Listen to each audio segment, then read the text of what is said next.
Давайте идем дальше, давайте посмотрим выступление депутата Гончаренко на сессии ПАСЕ, который тоже отжег совсем неплохо. У вас сейчас есть уникальная возможность. Расскажите нам, пожалуйста, что у вас за перчатки, почему вы решили их взять и почему вы их не наденете? Я уже один раз на все это отвечал, отвечу вам еще раз. К сожалению, для того, чтобы общаться с российскими представителями, нужно быть в костюме химзащиты, потому что вы убиваете людей. Где ваш костюм химической защиты? Вот перчатки, я начинаю с них, потому что пока вас еще надевайте здесь мало, скорее. А когда вас станет здесь больше... Нас много, мы вас окружаем. Перчатки надевайте. Да, вы любите ездить смотреть на готические соборы, как в Солсбери. Прекрасный собор, рекомендуем. Вы взяли Петрова и Баширова? Где они? О чем вы говорите? О чем вы говорите? Нет, мы сейчас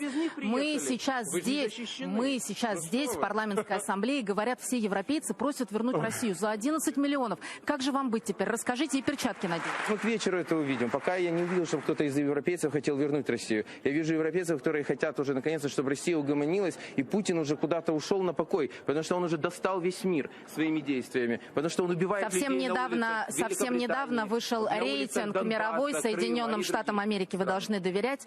Человек, который пользуется доверием и вниманием, это как раз по совпадению российский президент Владимир Путин и даже не американский президент. Но дело не в этом. Прокомментируйте, пожалуйста, свежее, сенсационное заявление на тему того, что Петро Алексеевич сообщил миру, что есть у него секретная информация о том, как Путин вмешается в украинские выборы. Если что-то есть, просто сообщите.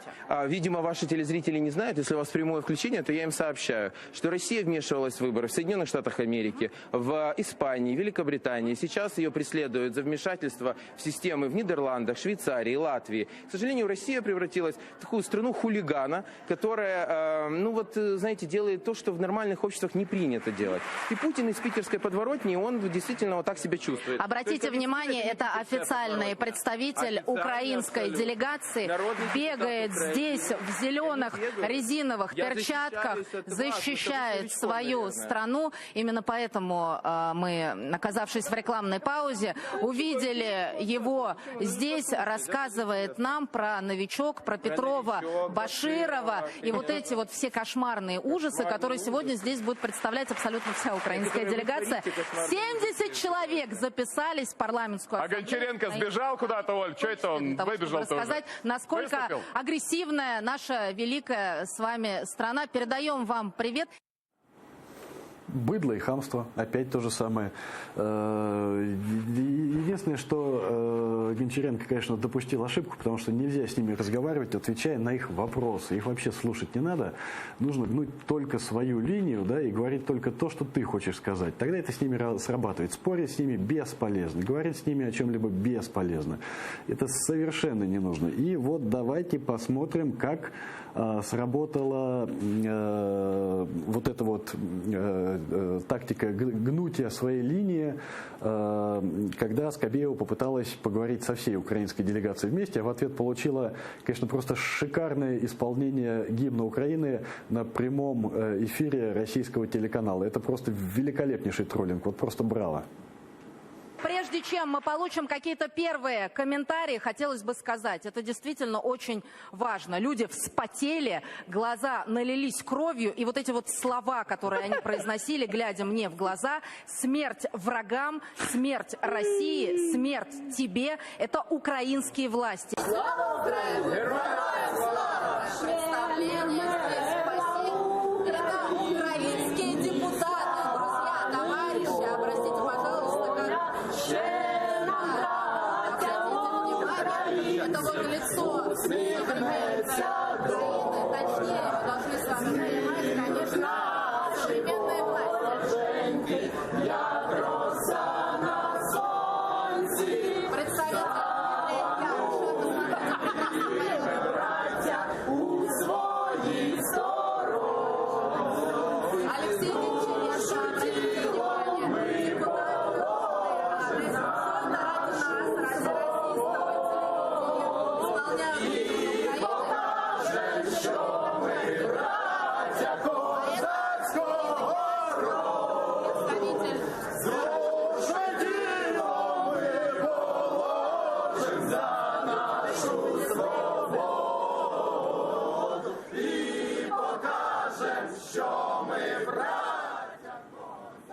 Это просто великолепно. Я готов это пересматривать десятками раз.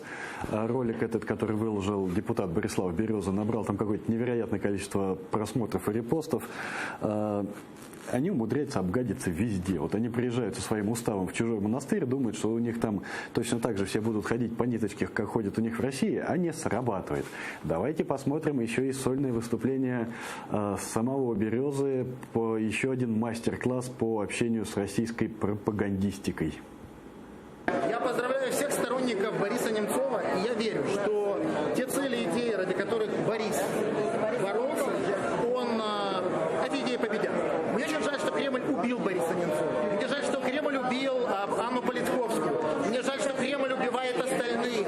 Мне жаль, что Кремль до сегодняшний день убивает Сенцова. Мне жаль, что Кремль убивает Балуха. Мне жаль, что Кремль убивает остальных украинцев.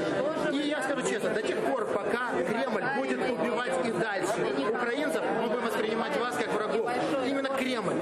А россияне, я хочу сказать, я желаю, чтобы вы победили. Избавились от Путина, его оплечников. И напоминаю, что когда-то после Нюрнберга главного редактора Фельдиша Биабахта был казнен за то, что был нацистом. Мама дорогая, вот папские украинские власти других не имеют. Просто бенефис свободы слова и правды на российском телевидении.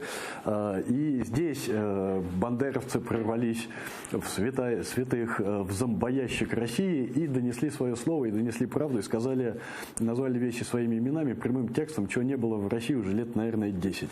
Ну и